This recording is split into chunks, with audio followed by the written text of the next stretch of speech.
درود، امیدوارم حال شما خوب باشه. مشخصا آدم کنجکاوی باید باشید که این ویدیو رو روش کلیک کردید و دارید میبینید، چون هر ویدیویی مثلا با این موضوع رو خیلی ها نمیبینن.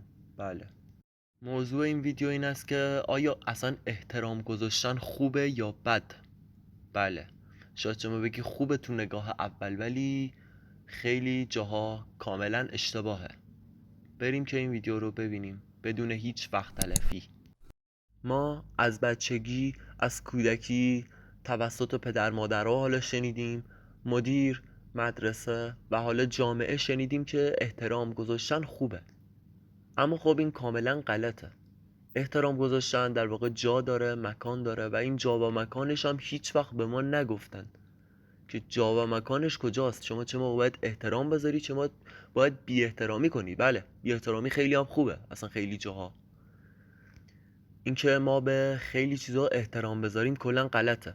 مثلا ما به یه عقیده‌ای که در واقع مثل یه گرگ میمونه و میخواد به شما حمله بکنه و در واقع اگه حمله هم نکنه زندگی شما رو تحت تاثیر قرار میده، شما وقتی به این احترام بذاری اصلا مگه میشه؟ باعث بیچارگی خودت میشه. در واقع باعث میشه که اون گرگه به شما، اصلا اون گرگه نمیفهمه احترام چی هست. اینجوری بهتون بگم، شما وقتی به یه عقیده‌ای که کاملا اشتباه احترام میذاری، در واقع داری راهو براش باز میکنی که آقا بیا، من قبولت ندارم ها، ولی بیا. و ضربه خیلی محکمی هم مثلا به جامعه میزنی، یه چیزی که خودت میدونی الکیه، نباید بهش احترام گذاشت و بهش احترام میذاری و باعث میشه اون گنده تر بشه. ممکنه خیلی های دیگر بیاری تو خط خودش. بله، مثلا شما میتونید یه داعشی رو بگید خب به عقیده هاش، به هر حال اونم عقیده داره دیگه. یه داعشی میشه گفت به عقیده هاش باید احترام گذاشت؟ خب نه، نمیشه. حالا داعشی نه، ولی خیلی از کسای دیگه هستن که فکرشون، شخصیتشون جوریه که به بقیه آسیب میزنن.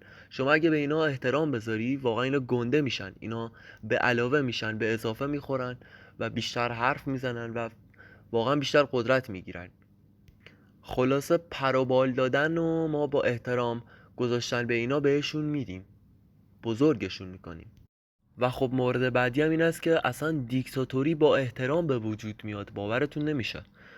در واقع اینجوریه که مثلا یک جمعیت خیلی زیادی به عقیده مثلا چند نفر احترام میذارن و خب این دیکتاتوری میشه. قبول ندارن اون ایده رو، ولی خب بهش احترام میذارن و همین پایه و اساس دیکتاتوریه.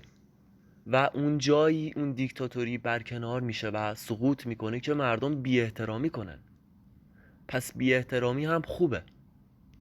اصلا یه آدمایی، یه طرز فکرهایی، یه عقیده هایی وقتی در واقع مثل یک زالو میمونن و وقتی شما احترام میذاری، اون احترام خونی میشه که اون زالو داره میمکه و خب باعث بزرگتر شدنش میشه.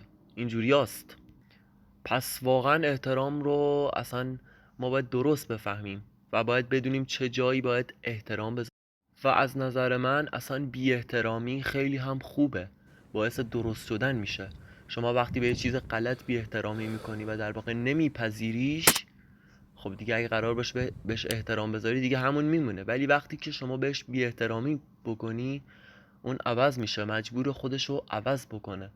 بله، یعنی بی احترامی یعنی جنگ و دعواست، یعنی بحث کردن میتونه خیلی مفید باشه. اون جنگ خیلی میتونه مفید باشه.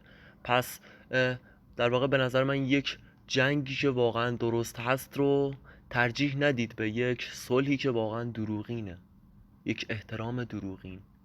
بله، برای دنیایی بهتر ما باید به خیلی چیزا احترام نذاریم و خیلی چیزا رو مقدس ندونیم. امیدوارم این ویدیو مفید بوده باشه. متاسفانه من این کانال تازه زدم و خیلی هم امیدوارم، اصلا امیدوارم نباشم تا تهش میخوام برم. بله، پس خیلی خوشحال میشم اگه ساب بکنی. امیدوارم این ویدیو هم مفید بوده باشه و حرفای خیلی خوبی زده باشیم. دنبال کن تا دیگه همدیگه رو بیشتر ببینیم. لایک هم بکوب. دمت گرم. تا ویدیوی دیگه، بدرود.